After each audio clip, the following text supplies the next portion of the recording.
bike maintenance. You know, some people will actually schedule a maintenance for a specific date, and oh, why the fuck are you braking so heavy? That's lovely indicator, lovely fucking indicator, mate. But yeah, some people will schedule maintenance for a specific date, which I don't get really. But maintenance is one of the most important things on a bike. It helps you maintain a bike, it helps you keep a bike for a long time, and it's fucking freezing out, oh my god. You know, regular maintenance check would be tires. You know, the tires okay, they need to be replaced. You know, all tires have a wear line gauge thingy on them, so once it starts to get to there, you kind of start either getting money to get it for a tire, or, you know, buying a tire so you have it. Brake pads front and rear are a big important one. Easiest way to check is get a flashlight, stick it on the caliper, and you can see how close the brake pad is to the disc. Oil and an oil filter is another one.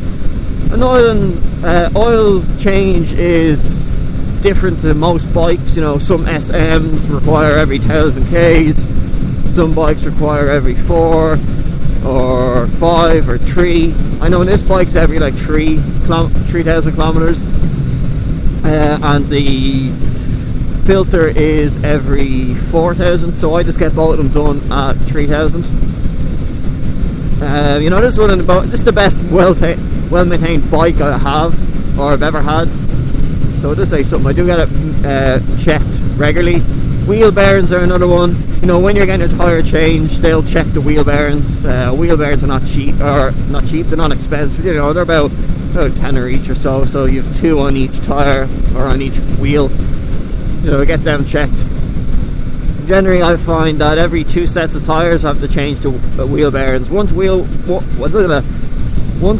wheel bearing is gone, I just change both of them because you're better off. Same with forks. You know, fork seals. If there's any oil, Jesus, that was very bumpy. If there's any oil on your fork, so like here, if you can see the metal part, if there's any oil on them, your forks are your seals are starting to go. You know, check on your forks itself for some pitting. There you see little black marks, so you might think it's like fly guts, but it's actually just the bit of the metal. You know, point them out to them. To the mechanic, or if you're going to do them yourself, fair fucks to you, because fork seals are a nightmare. Very hard to do, you need some specialist equipment for it. But point them out so they can file them down. Fluids as well, you know, if your bike is liquid cooled like this one, you know, make sure you have enough coolant in it, you have enough brake fluid front and rear. On my bike, the rear master cylinder for the rear brake is under the seat. On some bikes it's actually kind of right by the master cylinder itself, so by your right foot. This one's under the seat. A kind of big one as well is your chain and your sprockets. Generally a chain will last longer than sprockets, but you're better off just changing your chain and your sprockets because it saves a lot of money in the long run. And I know a lot of people are going to ask for brands and shit for everything. You know, I use high flow oil filters, Castrol oil. I like the premium oil. I like that shit, so I get that put in. I get EBC. I think I don't even know. It's the ones that the people in the race. If you're racing, you'd use the brake pads. I just like them because I like the feel of them.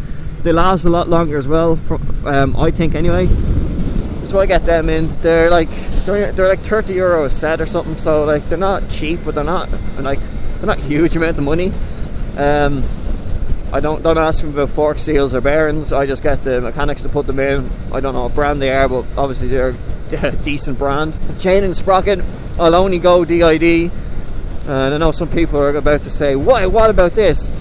DID and JT sprockets. JT sprockets are used by, I'm gonna say 100% the bikes, unless they're the shitty fucking Indian make bikes or China make bikes that use recycled tin cans for their metal and all. JT sprockets are great sprockets. You know, there's all different configurations for sprockets. You can go up in teeth, down in teeth. Some give you more some power, some give you more kind of off the line torque. So you see like the big 60 teeth sprocket on stunt riders bikes so they can wheelie. They don't have good top speed, their gearing is all fucked, you know, it's shit like that. But I'll only go DID chain. I have a DID VX2 on this bike. I've done 10,000 kilometers on it, and it's still at factory tension. I haven't had to tighten it yet. I clean my chain as regularly as possible. Sometimes I can't clean my chain for like 2 or 3 weeks.